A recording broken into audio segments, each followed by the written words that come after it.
One of the most important challenges that Jesus gives us as Christians is that we're supposed to tell other people about the good news of the gospel.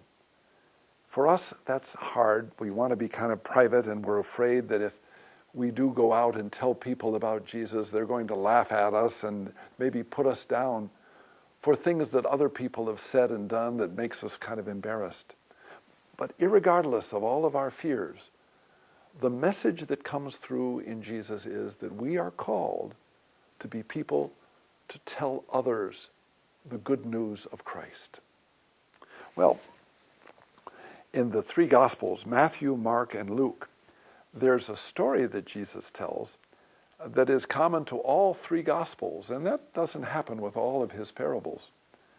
And it's the story of a person who's going out throwing seed. When they grew crops in the time of Jesus, it wasn't a matter of putting it into a machine and then the machine would go out and it would plant various things like we do in a gas-driven planter. But what they would do, they'd get a whole bunch of seeds, they'd put it in a fold of cloth, and they'd just take a handful of that seed, and then after a rain had come, they'd throw out the seed on the ground, just throw it all out. Well, Jesus is coming and saying, now I want you to think about that with regard to sharing the good news, whether it's at school, at home, at work, on an airplane, on a train, wherever it is, we're called to spread the good news. But this is what's interesting.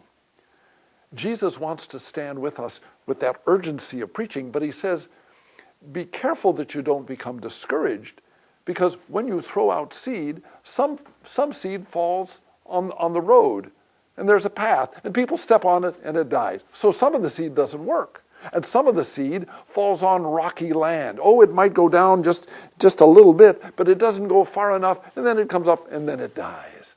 And then there's some seed that might even fall, and there might be some thistles or thorns around, and those thistles, when the seed starts to rise, it comes and it eats it up. But he said, then there's some seed that falls on good land. And that seed starts to multiply itself. It starts to go 30-fold, 60-fold, 100-fold from just that little seed. His words are said to encourage us to continue to share the good news like I'm trying to do here on the TV, but to share the love of the Lord in our life and to believe, even when things are discouraging, even when it's only 1 out of 4 that seems to work, we still continue to share the good news of Christ around the world. May Jesus' love for you always make you smile.